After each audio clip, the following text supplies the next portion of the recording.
Kita mulai saja tadi ya. Kita tadi cerita tentang investasi. Kamera dinyalakan, oh, jangan dikasih foto baru nikmah. Ya. Ya, ya, ini kameranya datang semua ya. Ya. Siap ya. Oke. Jadi investasi tadi saham. Saham itu termasuk financial aset ya. Ya, aset finansial. Ya, aset finansial itu apa ya tadi? Saham, kemudian obligasi, ya, kemudian reksadana, ada commercial paper. Jadi kalau financial aset itu ya, ini kalau kita jual cepat sekali ya. Cepat maksudnya apa? Terus jadi duit. Nah, kalau yang real aset kalau kita jual itu yang jadi duit orang suwi ya kan. Nah, oke, misal kamu beli tanah ya 100 juta. Sekarang harganya jadi 300 juta. Ya kan? Kamu jual. Apa sekarang jual, besok sudah ada yang beli? Ya kalau ada seperti itu luar biasa. Ya ada tapi jarang sekali ya saudara ya. Nah, mesti bertahun-tahun dia. Nah, gitu kan. Nah, oke, terus kemudian berikutnya adalah pengertian pasar modal. Pengertian pasar modal ya, pasar modal itu apa kan gitu ya. Nah, ini kalau menurut buku ini tempat bertemunya permintaan dan penawaran terhadap modal. Ya, seperti tadi ya. Namanya juga pasar ya. Pasar tempat pertemuan antara penawaran dan permintaan. Jadi, nah, kemudian dalam undang-undang pasar modal ya, ini definisinya apa ini? Definisinya adalah kegiatan yang berhubungan dengan penawaran umum dan perdagangan efek, perusahaan publik yang berkaitan dengan efek yang diterbitkan, serta lembaga dan profesi yang berkaitan dengan efek. Nah, jadi di dalam bursa efek sendiri itu ada lembaga-lembaganya. Nah, lembaganya apa? Macam-macam. Ya, ada KPEI. Ya. Nah, ini apa namanya? Ini untuk penjaminan ya, penjaminan. Jadi penjaminan ini nanti kalau bursa efek apa namanya ada semacam ya, asuransinya itu loh. Ya, ada asuransinya. Nah, itu yang menjamin. Kemudian ada KSEI, Custodian Stock Effect Indonesia. Nah, KPI apa namanya saya lupa ya. KPI itu dia penjaminan ya, Komisi Penjaminan Efek Indonesia ya itu. Itu mereka yang menjamin. Jadi kalau misalnya kamu sudah beli saham A misalnya 100 lembar, terus penjaminnya ya kok penjaminnya yang jualan pergi misalnya Melayu, tetap ada barang. Kenapa? Karena sudah dijamin oleh KPI. Nah, kemudian ada KSEI, Custodian Stock Effect Indonesia. Nah, custodian ini yang bagian apa? Custodian ini yang dia mencatat. Nah, namanya juga custodian ya, mencatat gitu ya. Nah, jadi ada catatannya. Misalnya tanggal 10 kamu beli saham A, tanggal 15 kamu saham B, ya kan? Nah, itu kustodian ini, ada di kustodian ini. Dan dia mencatat kenapa? Karena ada pergantian hak ya, perpindahan hak antara pemilik lama dengan pemilik baru. Nah, gitu ya. Nah, itu. Oke. Terus, nah ini ada fungsi ekonominya pasar modal. Fungsinya apa? Oh, ada ternyata. Fungsinya ini pertama fungsi saving. Saving itu untuk tabungan. Nah, misalnya saudara besok mau nikah nih. Nah, nikah. Nanti apa namanya untuk ijab kabul itu kan biasanya ada apa namanya serah-serahan itu loh ya. Nah nanti yang serah-serahan itu saham itu bisa. Loh kok bisa? Oh, bisa. Saham ini bisa diturunkan, bisa diperjualbelikan, bisa diwariskan. Nah itu bisa ya. Jadi saham itu tadi adalah bukti kepemilikan perusahaan. Ya. Nah ini bukti. Misalnya saya beli 100 lembar saham BCA. Jadi saudara termasuk pemilik dari BCA. Ya, pemilik, tapi pemilik ya kecil ya. Nggak apa-apa, tapi tetap pemilik. Ya. Nah, itu ya pemilik. Nah ini saham yang kamu miliki ini mbok simpen. Ya, mbok simpen. Jadi sampai misalnya saya beli sekarang nih tak simpen sampai 5 tahun, sampai 10 tahun, ya kan? Nah, itu apa namanya? Akan menjadi nilainya semakin tinggi, Saudara. Jadi kalau kemarin sering Anda dengar kan, yuk nabung saham, pernah nggak dengar? Pernah nggak? Andini pernah nggak dengar? Andini pernah nggak dengar? Yuk nabung saham, pernah nggak? Pernah? Pernah belum, Saudara? Nita pernah nggak? Nah, yuk nabung saham itu dari programnya dari Bursa Efek. Nah, itu tadi, Anda nabung di saham. Nah, nabung itu misalnya gini. Itu kan kalau beli saham tuh nggak usah besar-besar bisa. Mau beli yang 20 ribuan aja ada kok. Yang 10 ribuan juga ada. Nah, gitu loh. Jadi kalau saudara beli pulsa 100 ribu ya mungkin sebagian disisihkan buat beli saham, nabung beli saham apa ya gitu ya. Nah, tapi kalau Anda beli saham ya saham untuk ditabung, saudara harus melihat saham ini adalah saham yang setiap tahun ada ciri-cirinya ya, yang bisa untuk tabungan itu saham yang setiap tahun memberikan dividen ya. Nah itu Anda lihat itu dia ngasih dividen nggak? Oh seraketang dividennya nanti setiap tahun 5 rupiah ya tidak apa-apa ya. Tapi kalau itu dia memberikan itu, nah ini nilainya, value-nya pasti akan naik ya, karena saham yang memberikan dividen ini biasanya saham yang dicari investor. Nah, itu ya. Itu fungsi pertama dari ekonomi, fungsi saving. Kemudian ada yang kedua, fungsi kekayaan. Nah, ini dapat mengembangkan nilai kekayaan. Kok bisa? Bisa. Ya, jadi saham ini tadi ya saya ceritakan, nilainya dari waktu ke waktu akan naik. Loh, naiknya gimana? Karena ya misalnya saham yang memiliki, bentar ya, Dek, banter-banter lah omong. Saham yang memberikan dividen dicari oleh investor. Ketika dicari investor, dia akan naik nilainya. Kenapa? Karena orang kan beli.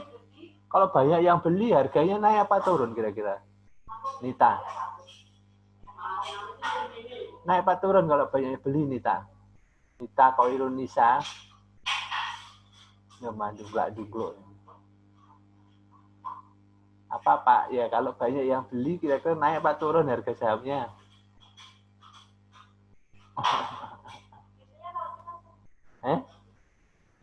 Naik apa turun? Andini, naik apa turun harganya? Naik Pak. Naik, ya kan?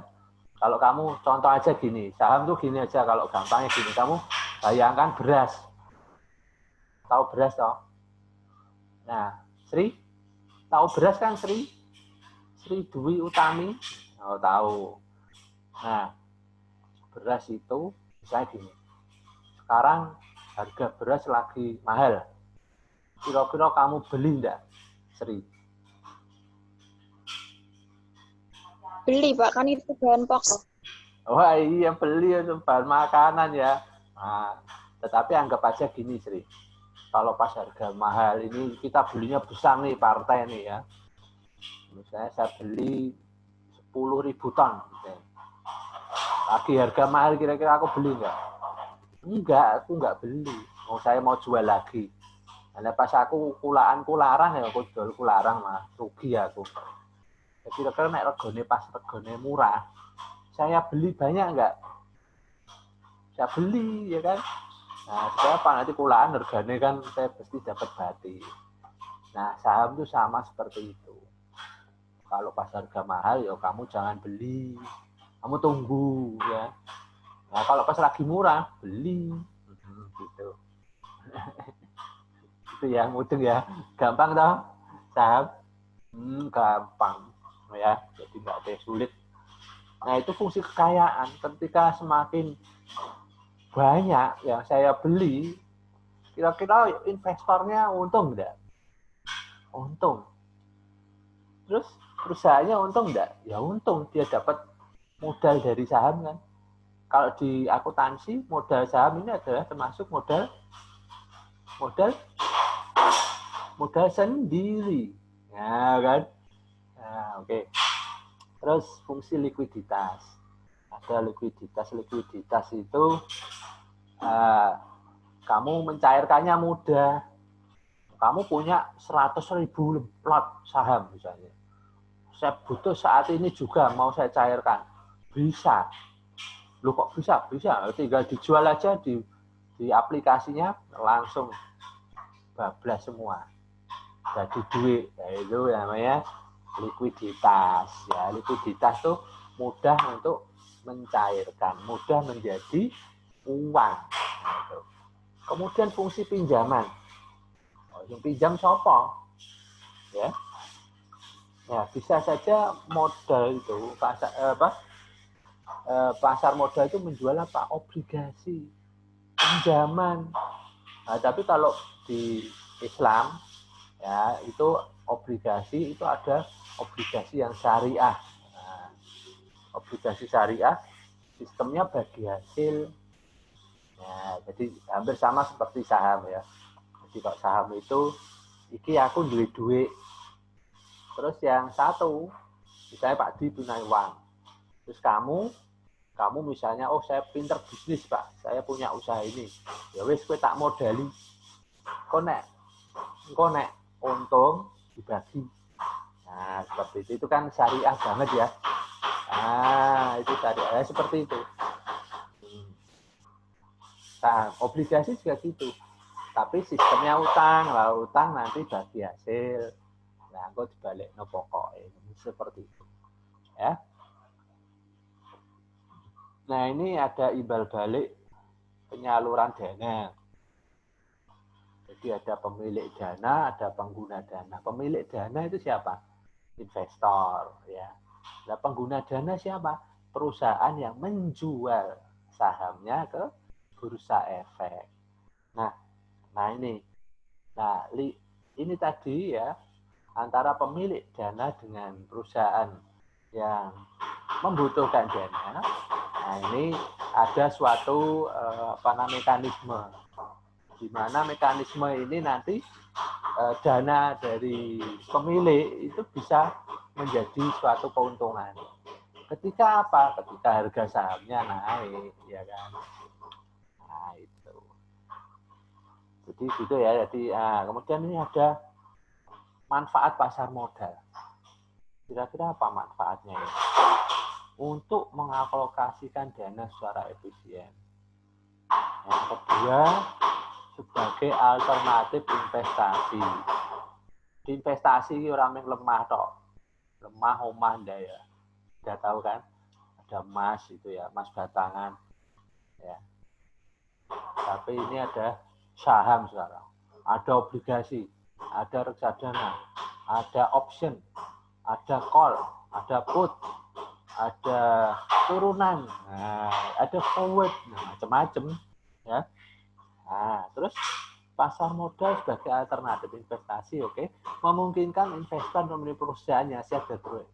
Memungkinkan investor, misalnya kamu, saya pengen beli Bank BRI Pak, bisa, beli BRI bisa, nah kok bisa, beli sahamnya, nah ya kan, Anda lihat lu caranya dia Pak, Anda cari brokernya, broker tuh perusahaan sekuritas atau istilahnya perusahaan pialanya. Nah, di mana Pak? Nah, kalau di UMK ada di Galeri Investasi, ya. Nah, nanti Anda bisa di sana daftar dulu, nanti dapat aplikasinya. Kalau sudah dapat aplikasinya, nanti langsung bisa jual beli. Nah, tinggal ditunjuk-tunjuk, tinggal danamu berapa yang mau masukkan, kamu beli perusahaan itu. Kalau harga saham BRI itu tak lembarnya 3.300. Nah, 3.000 murah toh. 3.300. Nah, ya gitu ya. Kalau kamu beli, berarti kamu bisa jadi pemilik. Ya, gitu. Oke ya. Terus pelaksanaan perusahaan, manajemen perusahaan secara profesional dan transparan. Jadi dengan adanya pasar modal ini kan menuntut perusahaan-perusahaan yang membutuhkan dana tadi itu membuat suatu pengelolaan manajemen perusahaan secara bagus gitu ya. Nah, pengelolaannya gimana? Melalui apa? Melalui ini tadi, melalui pelaporannya ya, laporan keuangan. Nah, laporan keuangan itu kan nanti direview, dilihat orang banyak, dinilai, diteliti juga. Saudara kalau neliti buat skripsi nanti kan lewat itu ya. Tuh. Terus peningkatan aktivitas ekonomi nasional. Jadi kalau perusahaan-perusahaan ini maju, ya ekonomi secara nasional kira-kira gimana? Maju, ya kan? Nah, misalnya gini, di satu negara ada 100 perusahaan. Perusahaannya itu tadi mencetak keuntungan semua, laba semua. Kira-kira ekonomi perusahaan ekonomi di wilayah tadi meningkat nggak? Meningkat, ya kan? Dibandingkan kalau ada satu negara perusahaannya udah bangkrut. Kira-kira ekonominya naik apa turun? Turun ya Nita ya? Iya, turun ya. Oke, seperti itu gambarannya. Oke, ada pertanyaan? Ada pertanyaan, Ainun? Ainun tanya enggak? Tidak, Pak. Tidak. Niken tanya enggak? Oh ya, saya kasih tugas. Kamu buat pertanyaan. Terus kamu jawab ya pertanyaan. Jadi misalnya Nita bikin pertanyaan, terus dijawab Sri, dijawab Ainun, kayak gitu ya. Nanti di-upload di Sunan, oke? Itu nggih? Halo, paham ya? Niken paham nggak, Niken? Mbak. Paham. Prastio ini Prastio Diglo ini. Paham nggak, Pras? Maaf Pak, baru bergabung. Oh, baru gabung ya Allah. Iya. Iya, kadang-kadang memang sinyalnya ya kayak gitu ya. Naik turun ya. Silakan nanti saudara absen di Sunan. Terus tugasnya tadi bikin pertanyaan tanya jawab. Untuk saat ini aja ya. Oh ya, RTS-nya sudah saudara baca ya. Sudah saudara baca, sudah terima ya. Nah, nanti Ya, tiap kelompok nanti membahas itu ya. Itu nggih. Cukup nggih? Kalau nggak ada pertanyaan cukup nggih? Oke. Nggih, baik. Saya rasa cukup nggih. Saya akhiri. Nanti kalau ada info-info lewat Komting ya. Komtingnya mana ini? Nurkolis lagi mlebu iki. Ya memang kadang sinyalnya susah ya. Saya juga makanya saya Zoom-nya nggak usah lama-lama, yang penting saudara nanti ada tugas ya. Itu. Terus, kalau presentasi gimana ya caranya, usahakan cari ya sinyal yang bagus ya saudara. Ya, tapi jangan di tempat yang aneh-aneh loh ya. Kau cari sinyal di tengah hutan, viral, wah. Dan siapa ini jangan doseni. Cari yang aman, misalnya di tempat misalnya yang ada wifi-nya aman ya. Kamu lagi buka-buka nanti ada maling lah. yang nggak ada malingnya. Mungkin di kampus atau gimana boleh. Oke, gitu Ge. Ada pertanyaan? Sudah? Arina? Ada pertanyaan nggak? Tidak, Pak. Inung di Inung gambarnya udah ada Inung. Tidak, Pak. Tidak ada. Inung? Oke, baik. Terima kasih. Belum, Pak. Belum ada pertanyaan. Saya rasa cukup ya.